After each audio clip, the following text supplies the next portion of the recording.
नमस्कार, राज की बात देख रहे हैं आप। आपके साथ मैं हूं राज ठाकुर।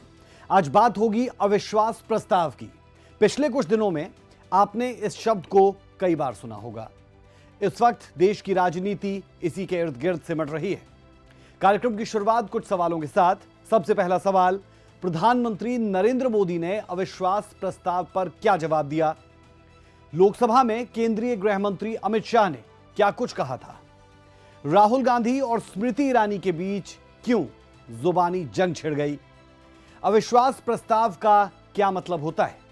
अविश्वास प्रस्ताव और विश्वास मत में क्या अंतर है? कब कब अविश्वास प्रस्ताव लाया गया है? अविश्वास प्रस्ताव से कितनी बार सरकार गिर चुकी है? इन तमाम सवालों के जवाब आपको मिलेंगे अगले आधे घंटे के दौरान राज की बात में। कहीं मत जाइए, बने रहे हमारे साथ। दूर युद्ध से भागते नाम रखा रणधीर, भाग्य चंद की आज तक सोई है तकदीर।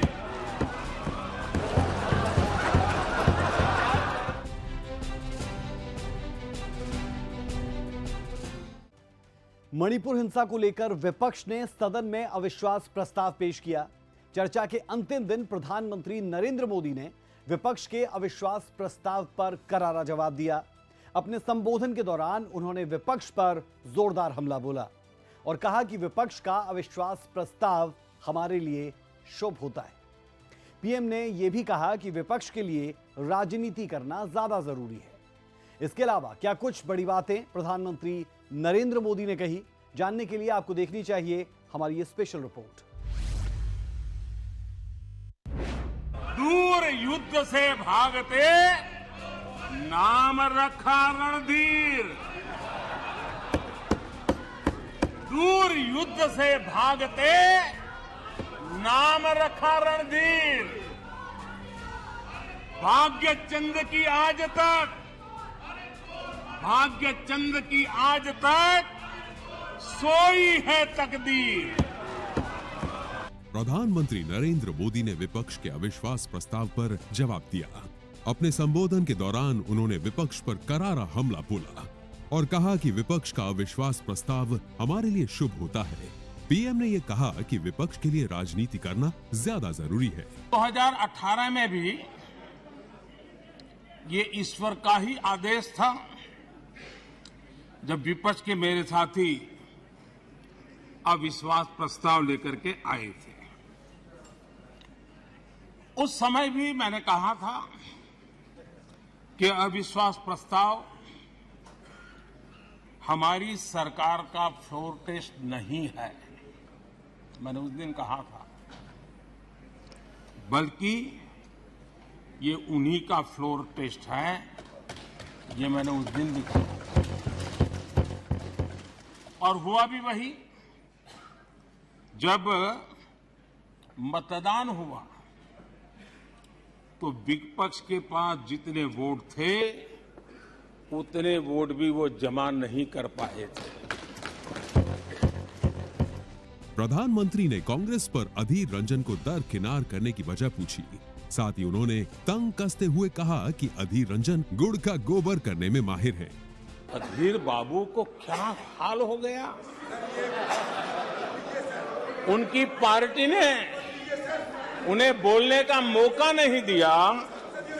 ये तो कल अमित भाई ने बहुत जिम्मेवारी के साथ कहा कि भाई अच्छा नहीं लग रहा है, और आपकी उदारता थी कि उनका समय समाप्त हो गया था तो भी आपने उनको आज मौका दिया।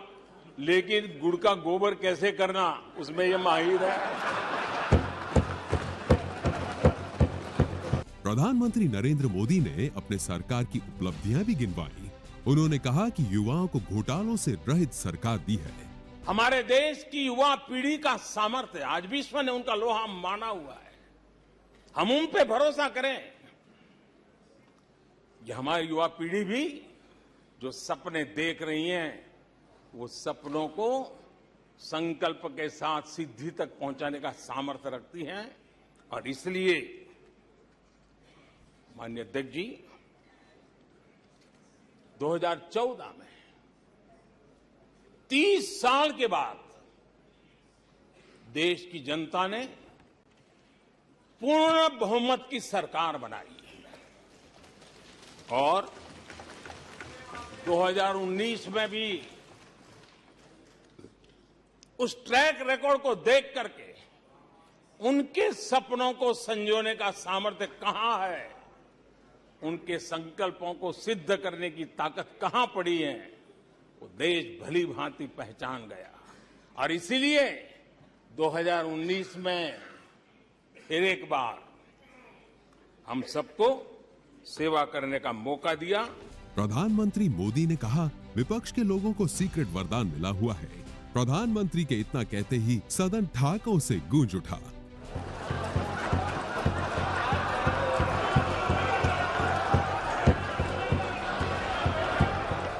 अपनी बात साबित करने के लिए प्रधानमंत्री ने कई उदाहरण भी दिए। आप खुद ही सुनिए। विपक्ष के लोगों को एक सीक्रेट वरदान मिला हुआ है। हाँ,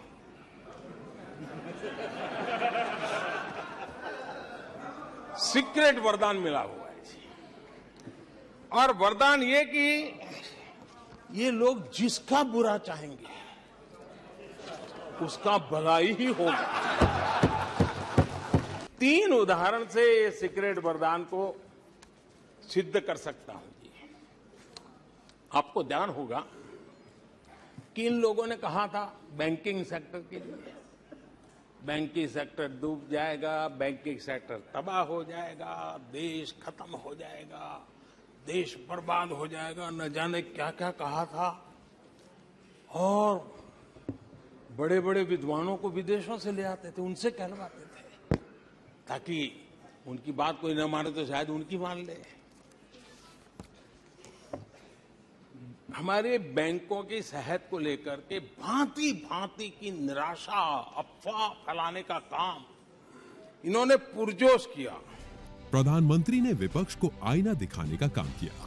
उन्होंने तंज कसते हुए कहा कि विपक्ष क्या पूछे ये भी मुझे सिखाना पड़ रहा है। उन्होंने कहा कि कांग्रेस के पास ना नीति, ना नियत है और ना ही विजन है। इनको भारत के लोगों पर विश्वास नहीं है, लेकिन इस सदन को मैं बताना चाहता हूं, इस देश का भी, भारत के लोगों का कांग्रेस के प्रति नो कॉन्फिडेंस का भाव बहुत गहरा है। देश के कई हिस्सों में कांग्रेस को जीत दर्ज करने में अनेक दशक लग गए हैं। तमिलनाडु में कांग्रेस की आखिरी बार 1962 में जीत हुई थी। 61 वर्षों से तमिलनाडु के लोग कह रहे हैं कांग्रेस नो कॉन्फिडेंस। प्रधानमंत्री ने महागठबंधन इंडिया पर भी निशाना साधा और कहा कि विपक्ष ने एनडीए में 2 लगा दिए। पीएम ने विपक्ष के घमंड का प्रतीक बता डाला। इनकी मुसीबत ऐसी है कि खुद को जिंदा रखने के लिए,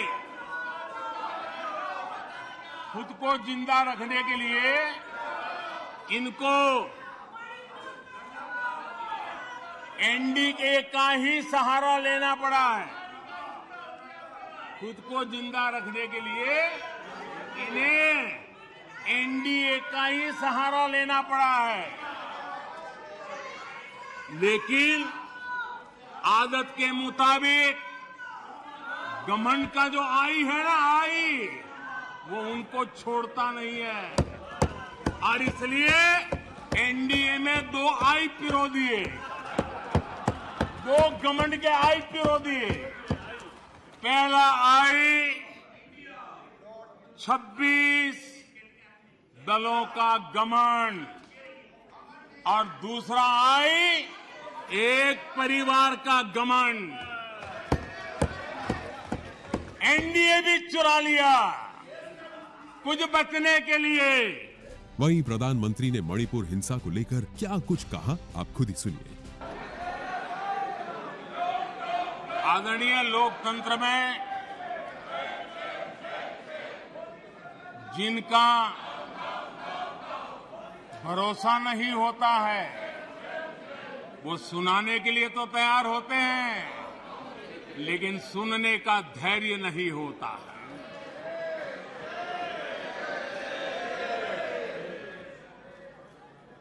अब शब्द बोलो, भाग जाओ, कूड़ा कचरा फेंको, भाग जाओ, झूठ फैलाओ, भाग जाओ। यही जिनका खेल है। ये देश इनसे अपेक्षा ज्यादा नहीं कर सकता है। तो कड़ी से कड़ी सजा दिलवाने के लिए केंद्र सरकार, राज्य सरकार मिलकर के भरपूर प्रयास कर रही है। और मैं देश के सभी नागरिकों को आश्वस्त करना चाहता हूं कि जिस प्रकार से प्रयास चल रहे हैं, निकट भविष्य में शांति का सूरज जरूर उगेगा। सदन आपके साथ है। हम सब मिलकर के, कोई यहां हो या ना हो, हम सब मिलकर के इस चुनौती का समाधान निकालेंगे। वहां फिर से शांति की स्थापना होगी। मैं मणिपुर के लोगों को विश्वास दिलाता हूं कि मणिपुर फिर विकास की राह पर तेज गति से आगे बढ़े। कुल मिलाकर अविश्वास प्रस्ताव पर चर्चा के दौरान प्रधानमंत्री नरेंद्र मोदी ने अपने संबोधन के दौरान विपक्ष को जमकर घेरा और कई मुद्दों पर विपक्ष को आईना दिखाने का भी काम किया। सूर्या समाचार के लिए ब्यूरो रिपोर्ट।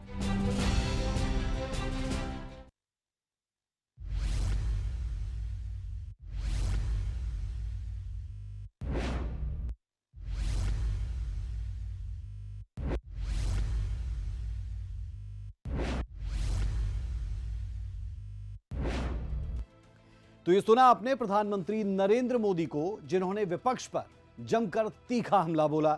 वहीं बुधवार को केंद्रीय गृह मंत्री अमित शाह ने लोकसभा में अविश्वास प्रस्ताव पर बोलते हुए कांग्रेस समेत पूरे विपक्ष पर करारा प्रहार किया था और तकरीबन अपने 2 घंटे के संबोधन में तथ्यों और आंकड़ों के साथ कांग्रेस को माकूल जवाब भी दिया था।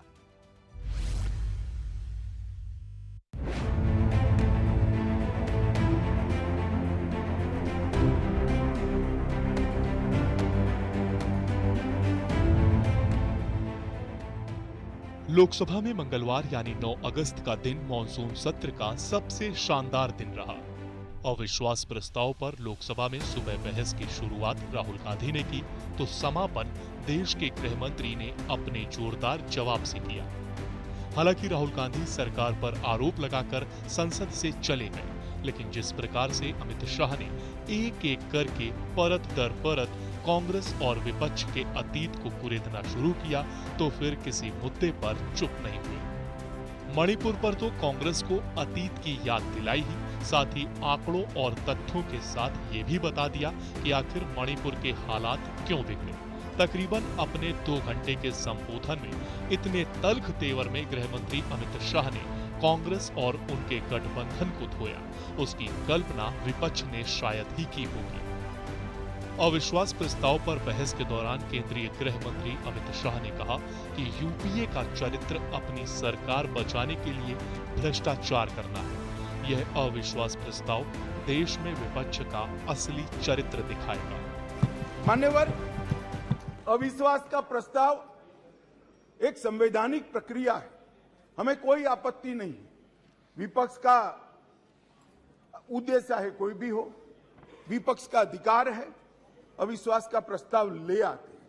और मैं तो कई बार मानता हूं कि अविश्वास प्रस्ताव से पार्टियों के और गठबंधनों के चरित्र उजागर होते। कई बार अविश्वास प्रस्ताव आए, मैंने जैसे पहले कहा, कांग्रेस का मूल सिद्धांत है येन केन प्रकारेण सत्ता में बने रहना, सत्ता में बने रहने का प्रयास करना। ना इसके लिए सिद्धांत होते हैं, ना नीतियां होती है, ना औचित्य होता है। आज कांग्रेस भी है, कांग्रेस भी वहां बैठी है और झारखंड मुक्ति मोर्चा भी वहां बैठा है। सिर्फ एक वोट से सरकार गई, सिर्फ एक वोट से। क्या हम यूपीए और कांग्रेस की तरह बचा नहीं सकते थे, बचा सकते थे। मगर मैंने कहा ना कि कई बार संकट के समय गठबंधनों और पार्टियों का चरित्र उजागर होता है। यूपीए का चरित्र सत्ता बचाने के लिए भ्रष्टाचार करने का चरित्र है और भारतीय जनता पार्टी और एनडीए का चरित्र सिद्धांतों के लिए राजनीति करने का चरित्र। वहीं मणिपुर हिंसा में कब कब क्या एक्शन लिए गए और अब तक कितनी एफआईआर हुई और वर्तमान में क्या कार्यवाही चल रही है, ये बताने के साथ साथ गृह मंत्री ने कांग्रेस राज में मणिपुर में क्या हुआ था वो भी बताया। और हमारे गोगाई जी कहते हैं मौन तोड़ने के लिए लाया गया। अरे भाई, मौन रखने वाले तो हार गए और वहां बैठ गए। हम तो बोलने वाले हैं, जवाब देने वाले हैं। हम मौन नहीं रखते, मौन आप रखते हैं। हमें कुछ नहीं छुपाना, हमारा कोई आदमी इसमें इन्वॉल्व नहीं है। मैं नाम बोलना नहीं चाहता, गृह मंत्रालय के रिकॉर्ड पर नेताओं के नाम है। सुनना है तो बता दूं, आप खड़े होकर कह दो बताओ तो मैं बता देता हूं। नाम सुनना है। और ये कहते हैं 356 क्यों ना लगाया? 356 तब लगती है जब हिंसा के समय राज्य सरकार कोऑपरेट न करे। हमने डीजीपी बदल दिया, उन्होंने भारत सरकार के डीजीपी को स्वीकार कर लिया। हमने चीफ सेक्रेटरी बदल दिया, उन्होंने भारत सरकार के चीफ सेक्रेटरी भेजे हुए चीफ सेक्रेटरी को। मैं यही कह रहा हूं, समझ न हो तो नहीं आएगी भी। सीएम तब बदलना पड़ता है जब कोऑपरेट न करे। ये सीएम कोऑपरेट कर रहा है। डीजीपी, सुरक्षा सलाहकार, ये सबको हमने बदला है। आपको बता दें कि केंद्रीय गृह मंत्री अमित शाह ने लोकसभा में कहा कि प्रधानमंत्री नरेंद्र मोदी ने भ्रष्टाचार, परिवारवाद और तुष्टीकरण पर क्विट इंडिया का नारा दिया। नरेंद्र मोदी जी ने भ्रष्टाचार, परिवारवाद और तुष्टीकरण को हटाकर पॉलिटिक्स ऑफ परफॉर्मेंस को तरजीह दी। मोदी जी ने आज नारा दिया है, भ्रष्टाचार क्विट इंडिया, परिवारवाद क्विट इंडिया, तुष्टीकरण क्विट इंडिया। गृह मंत्री यही नहीं रुके, अपने संबोधन में बताया कि आखिर यूपीए का नाम बदलने की जरूरत क्यों पड़ी। अभी उनको अपने गठबंधन का नाम बदलना पड़ा। अच्छा नाम था यूपीए, 10 साल सत्ता में भी रह लिए थे। क्या प्रॉब्लम था भाई, नाम क्यों बदला? आप लोगों को मैं बताना चाहता हूं, देश की जनता को सदन के माध्यम से बताना। इतने सारे घोटाले टोटल लगाया तो 12 लाख करोड़ के बाद मैंने टोटल छोड़ दिया। 12 लाख करोड़ के घपले, घोटाले, भ्रष्टाचार यूपीए के नाम पर चढ़े हैं। कैसे जाए बाजार में? अब जो कंपनी दिवालिया हो जाती है या साख खराब हो जाती है इसकी, तो वो नाम बदल दे, बोर्ड बदल दे। इन्होंने भी नाम बदल दिया। मान्यवर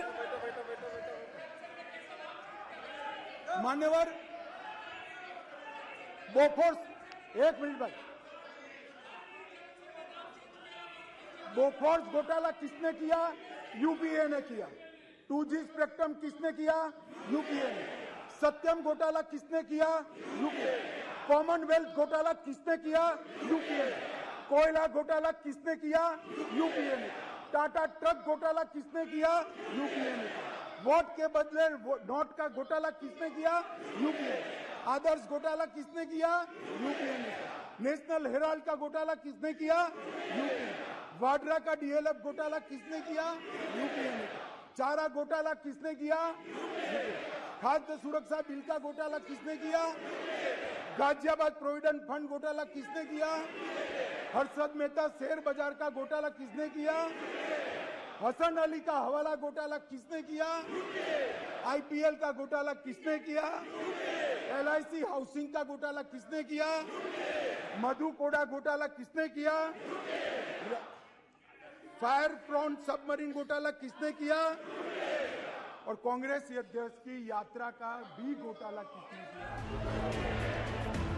इतना ही नहीं, बात चाहे किसानों की हो या फिर मोदी सरकार के अन्य योजनाओं की, देश हित में जो भी फैसले मोदी सरकार ने लिए उन सभी का जिक्र गृह मंत्री ने किया और पूरा विपक्ष सुनता रहा, क्योंकि विपक्ष के पास सुनने के अलावा कोई विकल्प नहीं दिखा। बहरहाल लोकतंत्र के मंदिर में देश इसी प्रकार की स्वस्थ बहस देखना और सुनना चाहता है। ब्यूरो रिपोर्ट, सूर्या समाचार। बुधवार को कांग्रेस नेता राहुल गांधी के लोकसभा में दिए गए संबोधन को लेकर सदन में जबरदस्त हंगामा हुआ। राहुल गांधी के तुरंत बाद उन्हें 2019 के लोकसभा चुनाव में अमेठी में हराने वाली केंद्रीय मंत्री स्मृति ईरानी ने भाषण शुरू किया। उन्होंने कहा कि पहली बार भारत मां की हत्या की बात और कांग्रेस पार्टी यहां पर तालियां बजाती रही। सुनिए जरा। सर, कुछ ही दिन पहले मैं मणिपुर गया। हमारे प्रधानमंत्री नहीं गए, आज तक नहीं गए, क्योंकि उनके लिए मणिपुर हिंदुस्तान नहीं है।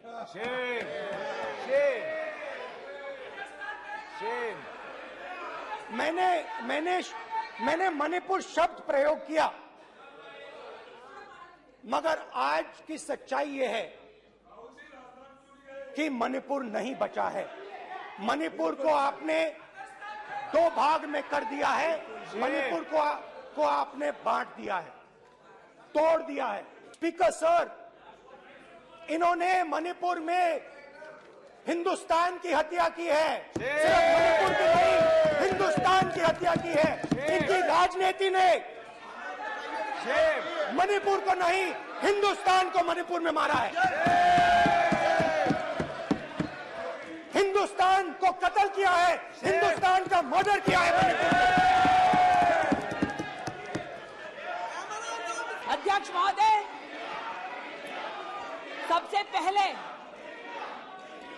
आपकी पीठ पर, आपके आसन पर जिस प्रकार का आक्रामक बर्ताव आज देखा गया,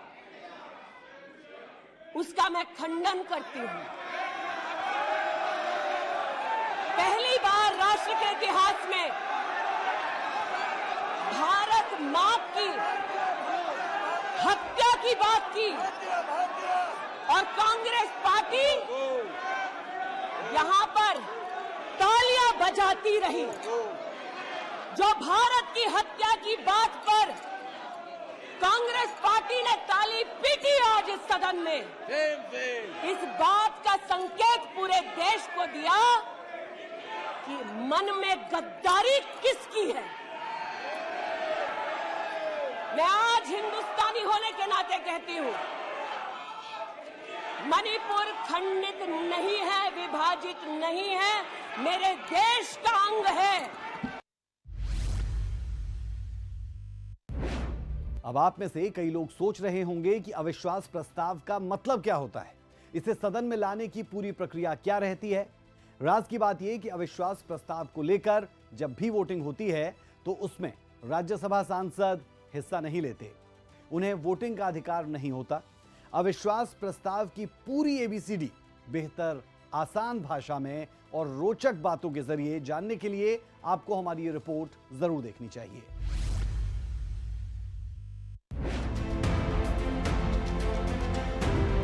मणिपुर हिंसा की आंच सदन तक पहुंच चुकी है। विपक्ष मोदी सरकार के खिलाफ संसद में अविश्वास प्रस्ताव लेकर आया, जिस पर बीजेपी और कांग्रेस के नेताओं के बीच जमकर बहस हुई। लेकिन क्या आप जानते हैं कि अविश्वास प्रस्ताव क्या होता है? इसकी पूरी प्रक्रिया आपको समझाते हैं। किसी मुद्दे पर विपक्ष की नाराजगी होती है तो लोकसभा सांसद नोटिस लेकर आता है।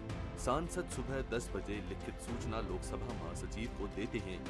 अविश्वास पर चर्चा के लिए 50 सांसदों का समर्थन जरूरी होता है। लोकसभा स्पीकर प्रस्ताव स्वीकार कर सभी दलों के साथ बैठकर चर्चा की तारीख और समय तय करते हैं। अविश्वास प्रस्ताव स्वीकार करने के 10 दिन के अंदर सदन में चर्चा होनी जरूरी है। प्रस्ताव लाने वाले सांसदों के मुद्दे पर लोकसभा में चर्चा होती है। प्रधानमंत्री सरकार के मुखिया होने के नाते जवाब देते हैं। चर्चा के बाद अविश्वास प्रस्ताव पर वोटिंग होती है। अविश्वास प्रस्ताव के पक्ष में ज्यादा वोट मिलते हैं तो सरकार गिर जाती है। इसका उल्लेख भारत के संविधान के अनुच्छेद 75 में किया गया है। मोदी सरकार को इससे पहले भी अविश्वास प्रस्ताव का सामना करना पड़ा था। हालांकि इस बार भी अविश्वास प्रस्ताव का भविष्य पहले से तय है, क्योंकि संख्या बल स्पष्ट रूप से बीजेपी के पक्ष में है। निचले सदन में विपक्षी समूह के 150 से कम सदस्य हैं, लेकिन उनकी दलील है कि वो चर्चा के दौरान मणिपुर मुद्दे पर सरकार को घेरते हुए धारणा से जुड़ी लड़ाई में सरकार को मात देने में सफल रहेंगे। सूर्य समाचार के लिए bureau report.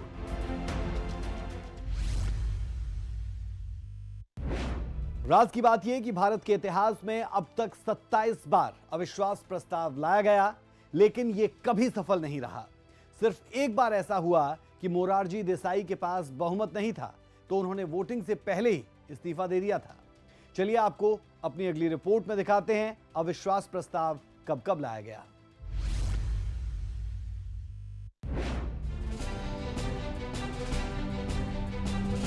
No confidence motion यानी अविश्वास प्रस्ताव, इस शब्द की इन दिनों बहुत चर्चा है। कांग्रेस और भारत राष्ट्रीय समिति प्रधानमंत्री नरेंद्र मोदी के नेतृत्व वाली सरकार के खिलाफ अविश्वास प्रस्ताव लेकर आई है।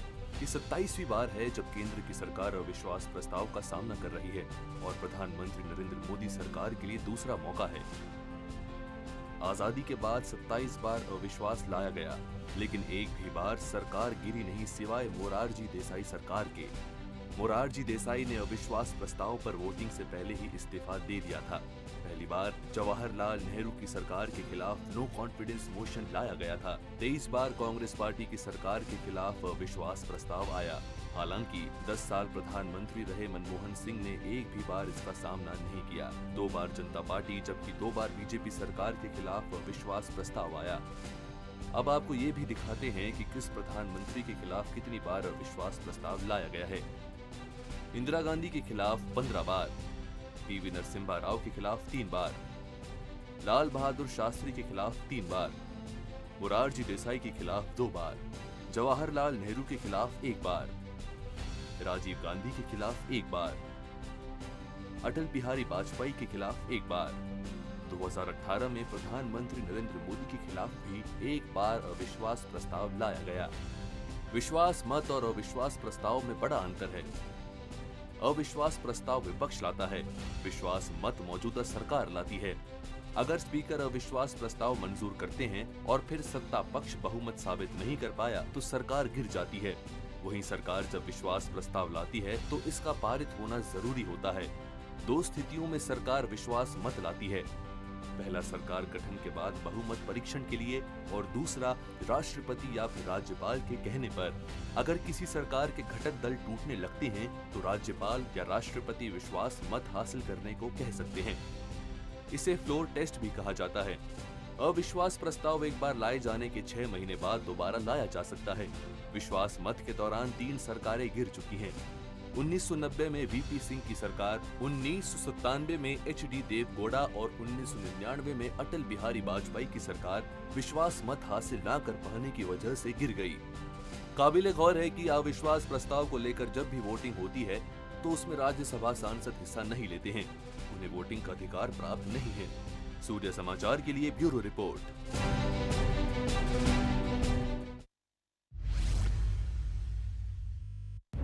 कुल मिलाकर विपक्ष इस बात से पहले से ही वाकिफ था कि उनका यह अविश्वास प्रस्ताव फेल हो जाएगा, लेकिन इस बहाने विपक्ष को मणिपुर हिंसा पर सरकार को घेरने का मौका जरूर मिला। फिलहाल के लिए राज की बात में इतना ही। कल फिर मिलेंगे एक और खबर के साथ, जिसके हर पहलू की बारीकियों तक जाकर आपके सामने रखेंगे राज की बात। इजाजत दें, नमस्कार। क्रूर युद्ध से भागते नाम रखा रणधीर, भाग्य चंद्र की आज तक सोई है तकदीर।